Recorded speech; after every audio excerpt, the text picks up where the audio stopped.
नमस्कार साथियों, कैसे हैं आप। आशा करता हूँ ठीक होंगे। स्वागत है आपका अपने परिवार प्रकाश क्लासेस में। मैं आपके लिए हिंदी पेडागोजी की क्वेश्चंस लेकर आया हूँ। बेहद इंपॉर्टेंट क्वेश्चंस लिए गए हैं। इन प्रश्नों को पूरा वॉच करना भैया, पूरे प्रश्नों को देखना। आपके लिए कहीं ना कहीं ये वीडियो आपके एग्जाम में चार चांद लगाने वाली है। हम वीडियो में कोई भी फालतू की बात नहीं करते, ओनली कंटेंट की बात करते हैं। चलिए तो बिना समय गवाए हुए स्टार्ट करते हैं। पहला क्वेश्चन आपकी स्क्रीन पर। पहला क्वेश्चन क्या है? हिंदी भाषा शिक्षण में प्रतिभा यानी क्रिएटिविटी का महत्व क्या है? ये छात्रों को संवेदनशील सोचने की क्षमता विकसित करता है, ये छात्रों की पढ़ाई को बेहतर बनाता है, ये रटने को बढ़ावा देता है, ये छात्रों के उच्चारण को सुधारता है। हिंदी भाषा शिक्षण में प्रतिभा का मतलब जो क्या होता है, किसी विशेष क्षेत्र में एक प्राकृतिक क्षमता या विशेषता होती है जो समस्याओं को हल कर सकती है या किसी संगठन में काम को आसान या बेहतर बना सकती है। आप समझ गए होंगे, ठीक है। तो इसका मतलब क्या हो गया, इसका जो आंसर हो जाएगा वो ये छात्रों को संवेदनशील सोचने की क्षमता विकसित करती है। अगला क्वेश्चन, छोटे छात्रों को हिंदी व्याकरण सिखाने के लिए कौन सा प्रभावशाली तरीका है? लेक्चर आधारित दृष्टिकोण, नियम और अपवादों का हिफाजत करना, छात्रों को मज़ेदार और सक्रिय गतिविधियों में संलग्न करना, या लंबे लेखाधीन अभ्यासों का प्रस्तुत करना। लेक्चर आप छोटे बच्चों को देंगे तो इससे कोई भी आप बच्चे को कोई भी चीज़ पसंद नहीं आएगी भैया, ठीक है। नियमों और अपवादों की हिफाजत नहीं करनी है, ना लंबे लेखनधीन अभ्यासों को प्रस्तुत कराना है। आपको छात्रों को मज़ेदार और सक्रिय गतिविधियों में संलग्न करना है। अगला क्वेश्चन, हिंदी भाषा शिक्षण में ऑडियो विजुअल माध्यमों का उपयोग करने का महत्व क्या है? ये पाठ्य पुस्तकों की आवश्यकता को कम करता है क्या? हो सकता है। ये कक्षा के दौरान मनोरंजन प्रदान करता है।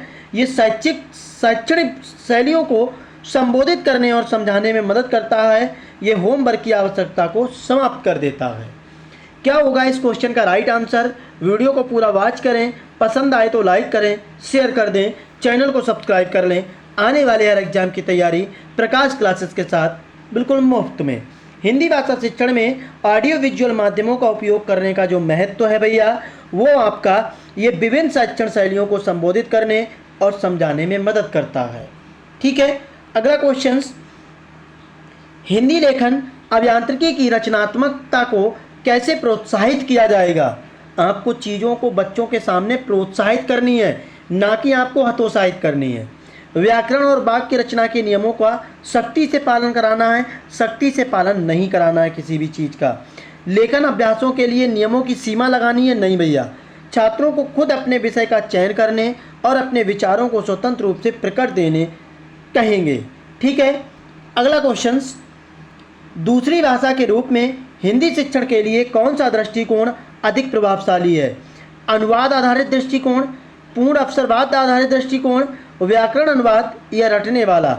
रटना, याद करना, ये नेगेटिव पॉइंट होते हैं।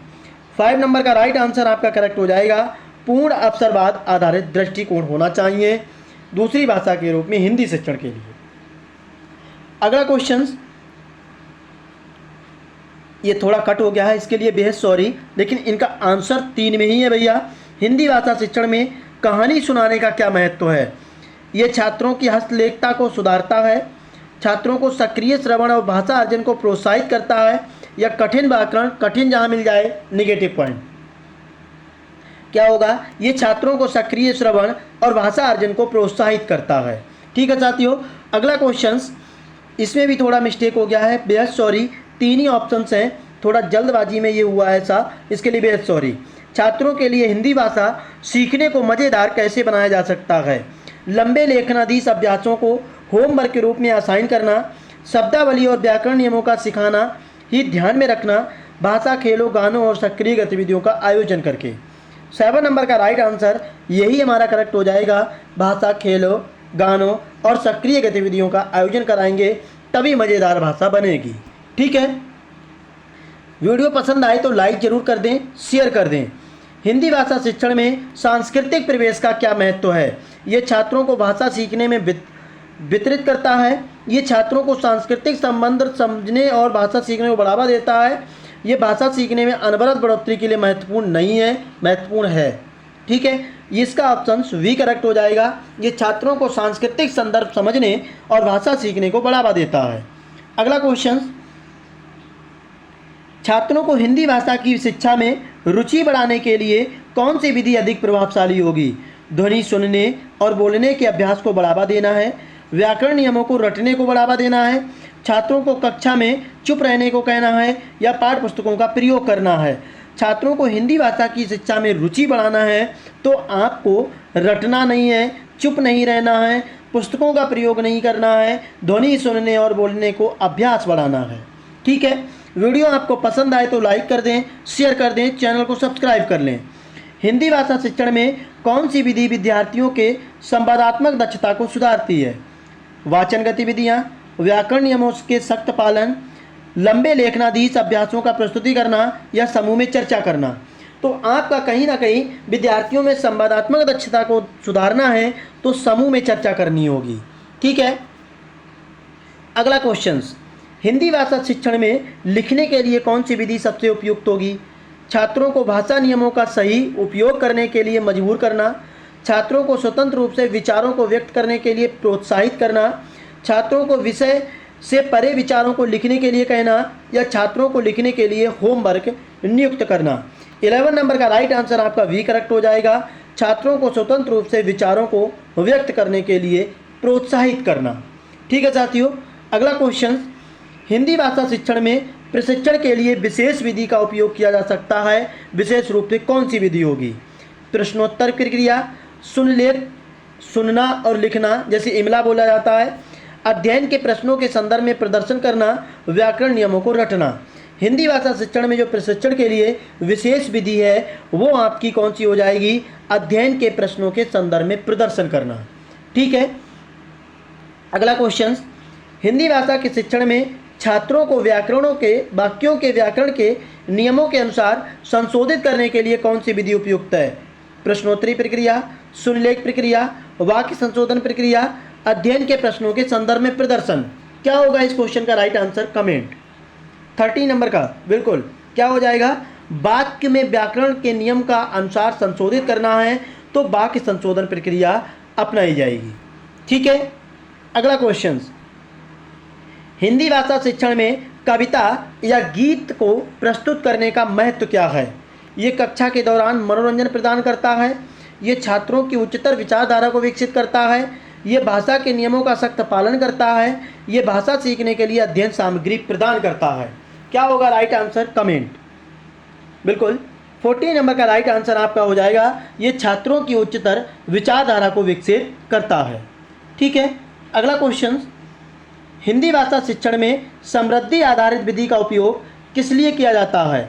विद्यार्थियों को परिस्थितियों के अनुसार अध्ययन में संलग्न करने के लिए, विद्यार्थियों को दक्षता और स्वयं समर्थन का विकास करने के लिए, विद्यार्थियों को भाषा सीखने के लिए भाग्यशाली बनाने के लिए, ये रटने के लिए। मैंने कहा ना, याद करना, रटना नेगेटिव पॉइंट हो जाएगा। 15 नंबर का राइट आंसर आपका जो करेक्ट होगा वो आपका बी करेक्ट हो जाएगा। विद्यार्थियों को दक्षता और स्वयं समर्थन का विकास करना है। ठीक है, अगला क्वेश्चन, हिंदी भाषा शिक्षण में किसे संवादी गुरु कहा जाता है? उत्तर देने वाला विद्यार्थी, गलतियों को सुधारने वाला विद्यार्थी, समूह में चर्चा करने वाला विद्यार्थी, या विचारों को साझा करने वाला विद्यार्थी। 16 नंबर का right answer comment. Very good, क्या हो जाएगा? समूह में चर्चा जो करेगा वही अब संवादी गुरु हो जाएगा। ठीक है, अगला क्वेश्चन, हिंदी भाषा शिक्षण में कविता या कहानी सुनाने के लिए किस प्रकार की शैक्षणिक गतिविधि का उपयोग किया जा सकता है? भाषा अभियांत्रिकी, शब्दावली का रटना निगेटिव, ध्वनि सुनने और बोलने के अभ्यास करना, अभ्यास नहीं कराना है, व्याकरण नियमों का सख्त पालन भी नहीं कराना है, यानी कि भाषा का अभियांत्रिकी यूज करनी है। ठीक है, अगला क्वेश्चन, भाषा के बारे में कौन सा कथन सही नहीं है? सभी मानवीय भाषाएं स्वाभाविक भाषाएं हैं, ये तो करेक्ट हो जाएगा। भाषा होने के लिए भाषा की लिपि होनी चाहिए, ये इम्पोर्टेंट नहीं है कि भाषा होगी तभी उसकी लिपि होगी तभी भाषा होगी। ऐसा ज़रूरी नहीं है। ठीक है, लिखने या लिखावट के ढंग को ही भाषा लिपि कहते हैं, ये ध्यान रखना आप लोग। भाषा मुख्यतः बोली जाती है, ये तो बोली जाती है, सही बात है। सभी भाषाओं की एक व्याकरण और एक व्यवस्था होती है, बिल्कुल। लेकिन वी हमारा कैसा हो जाएगा, इनकरेक्ट हो जाएगा। हमसे इनकरेक्ट पूछा है तो इनकरेक्ट हमारा वी करेक्ट हो जाएगा। ठीक है साथियों, अगला क्वेश्चन, राष्ट्रीय शिक्षा नीति 2020 के द्वारा अनुशासित विद्यालय के बुनियादी वर्षों की क्या अवधि है? कक्षा 2 तक पहले 5 वर्ष, कक्षा 1 तक पहले 3 वर्ष, कक्षा 1 से 5 तक पहले वर्ष 5 वर्ष, अधिगम के पहले 2 पूर्व विद्यालय वर्ष। 19 का राइट आंसर आपका कक्षा 2 तक पहले 5 वर्ष हो जाएगा। ठीक है, अगला क्वेश्चन, अल्पसंख्यक भाषा बोलने वाले शिक्षार्थी का ऐसे विद्यालय में प्रवेश हुआ, ये ऐसे लिखा है, सॉरी, ठीक है, प्रवेश हुआ जहाँ माध्यम पढ़ाई की भाषा राज्य की भाषा है। इस प्रकार की विद्यालय शिक्षा को क्या कहेंगे? निगमन जन शिक्षा, द्विभाषी शिक्षा, बहुभाषी शिक्षा या अंग्रेजी माध्यम शिक्षा? तो निगमन जन शिक्षा हो जाएगी। क्या? बिल्कुल, ए ऑप्शन करेक्ट हो जाएगा। अगला क्वेश्चन, कक्षा 5 की अध्यापिका श्रुति ने विद्यालय के समूह बनाए और विद्यार्थियों को अपनी रुचि योग से संबंधित विभिन्न विषयों पर शब्द जाल बनाने के लिए कहा। शब्द भंडार की ये शिक्षण अधिगम प्रक्रिया किस रूप में जानी जाएगी?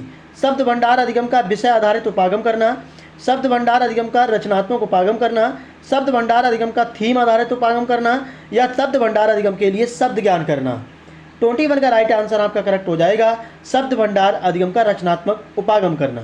ठीक है, अगला क्वेश्चन, कक्षा 4 का अध्यापक आमिर भाषा की कक्षा में 55 के समूह बनाता है और मेरे पालतू पशु के साथ मेरे अनुभव विषय पर कार्य करने के लिए कहता है। मानस मंथन करने, रूपरेखा बनाने, पहला प्रारूप लिखने, संपादन करने और फिर अंतिम रूप से अनुच्छेद लिखने के लिए कहा जाता है। लेखन के इस उपागम को क्या कहा जाएगा? लेखन का प्रक्रिया उपागम, लेखन का उत्पादन उपागम, समूह कार्य या अनुभवजन्य अधिगम हो जाएगा। कमेंट। 22 का राइट आंसर आपका हो जाएगा लेखन का प्रक्रिया उपागम हो जाएगा, क्योंकि वो समूह बना रहा है, फिर मंथन करने को कह रहा है, रूपरेखा बनाने को कह रहा है, फिर लिखने को कह रहा है। ठीक है, अगला क्वेश्चन, एक ऑप्शन कट हो गया, इसके लिए बेहद सॉरी, ऑप्शंस आपके इसी में हैं। कक्षा 3 के कुछ विद्यार्थी शॉर्ट कहानियाँ एवं वृत्तांत पढ़ रहे थे। उन्हें कुछ शब्द और वाक्यांशों के अर्थ समझ नहीं आ रहे थे, पर पाठ सामग्री में पहले से आए शब्दों के आधार पर उन्होंने शब्दों के अर्थ जाने और समझ बनाई। उन्होंने पाठ सामग्री से क्या प्राप्त किया? वाक्यगत संकेत, शब्द भंडार संकेत, अर्थगत संकेत। कमेंट। 23 का राइट आंसर आपका करेक्ट हो जाएगा, अर्थ को समझाना है। बच्चों को कोई भी शब्द आया तो उसका अर्थ समझाएंगे, ये ध्यान रखना। ठीक है, अगला क्वेश्चन, कक्षा 2 की अध्यापिका आस्था विभिन्न तरीके से कहानी सुनाती है। अपने एक कथा वाचन सत्र में उसने कहानी की पहली पंक्ति सुनाई और शिक्षार्थियों से कहा कि वह आंख बंद करे, वह उसके द्वारा कही पंक्ति दोहराए और फिर मौन रहकर अपने मस्तिष्क में याद करें। उसने पूरी कहानी में यही किया, वह किस तकनीकों को अपना रही है? इको तकनीकी, मेरी बात दोहराए तकनीकी, बंद आंख तकनीकी, क्या याद करना तकनीकी? क्या होगा राइट आंसर? कमेंट। बिल्कुल, इको तकनीकी हो जाएगा, ऐसी तकनीकी जिसमें अपनी सभी इंद्रियों को शामिल करके चीज़ों को रिवाइज किया जाता है। ठीक है, अगला क्वेश्चन, अध्यापक ने कहा कि मैं पर्यावरण अध्ययन की तुम्हारी पुस्तक से 5 वाक्य 2 बार बोलूँगा, उन्हें ध्यान से सुनो। शिक्षार्थियों को समूह में इन वाक्यों का प्रत्यय स्मरण करने पर पुनर्चर्चा करने के लिए कहा। वाक्य इस तरह से लिखे जिससे कि वाक्य का अर्थ ना बदलें। ये कार्य क्या कहलाएगा? श्रुतुलेख, अनुच्छेद श्रुतुलेख, प्रत्यय स्मरण तकनीकी या श्रवण श्रुतुलेख? 25 का राइट आंसर आपका करेक्ट हो जाएगा, बिल्कुल भैया, अनुच्छेद श्रुतुलेख हो जाएगा। ठीक है, अगला क्वेश्चन, विद्यालयों में भारतीय भाषाओं और संस्कृति को समुन्नत करने हेतु लागू भारत सरकार का महत्वपूर्ण कार्यक्रम कौन सा है? एक भारत श्रेष्ठ भारत, तो यही आपका राइट आंसर हो जाएगा। ये कब आया? तो 31 अक्टूबर 2015 को लागू किया गया था। ठीक है, अगला क्वेश्चन, विद्यालय शिक्षा के बुनियादी प्राथमिक चरण में व्याकरण के शिक्षा माध्यम के लिए कौन सा तरीका उपयुक्त नहीं है? सब प्रथम व्याकरणिक अवधारणाओं के नियमों का परिचय देना, संख्याओं का नामांकन शब्दों के रूप में परिचय देना, वर्णनकारी शब्दों के रूप में विशेषण का परिचय देना, या सब प्रथम संदर्भ में व्याकरण के उदाहरण प्रस्तुत करना, फिर नियम बताना। 27 का राइट आंसर करेक्ट हो जाएगा आपका बिल्कुल सब प्रथम व्याकरणिक अवधारणाओं के नियमों को परिचय देना। ठीक है, अगला क्वेश्चन, भाषा अधिगम के बुनियादी वर्षों के दौरान तुकबंदी और शिशु गीतों के बारे में कौन सी बात सही नहीं है? व्याकरण सिखाने के लिए, आनंद और खुशी के लिए, भाषा निवेश के लिए, या कल्पनाशीलता के अभ्यास के लिए? 28 का राइट आंसर करेक्ट हो जाएगा आपका व्याकरण सिखाने के लिए। अगला क्वेश्चन, एक अध्यापिका ने बच्चों को कहानी पढ़ लेने के बाद उन्हें प्रश्न दिया। कल्पना करें कि आप कहानी में बैठी हैं। घर में विभव सबके आयोजन वाले दिन के बारे में अपनी डायरी में लिखें। ये किस प्रकार का प्रश्न होगा? लघु उत्तरीय प्रश्न, एक्स्ट्रापोलेटिव। तो ये कैसा क्वेश्चन होगा? बिल्कुल एक्स्ट्रापोलेटिव होगा, क्योंकि जो चैप्टर पढ़ा रही उससे नहीं है, अलग है, क्योंकि घर से लिया गया है। ठीक है, अगला क्वेश्चन, लास्ट क्वेश्चन है इस वीडियो का। एक अध्यापक एक आबादी विशेष में शिक्षार्थियों के कार्य का संग्रह करता है और सत्र के अंत में शिक्षार्थियों में समग्र आकलन के लिए उनका उपयोग करता है। इस आकलन को किस रूप में जाना जाएगा? सतत आकलन, पोर्टफोलियो आकलन, योगात्मक आकलन, या अनौपचारिक आकलन? तो आपका वी करेक्ट आंसर हो जाएगा। ये वीडियो आपको कैसी लगी एक बार कमेंट जरूर करना। वीडियो आपको पसंद आई हो तो लाइक कर दें, शेयर कर दें, चैनल को जरूर सब्सक्राइब कर लें। आने वाले हर एग्जाम की तैयारी प्रकाश क्लासेस के साथ बिल्कुल मुफ्त में। जय हिंद साथियों।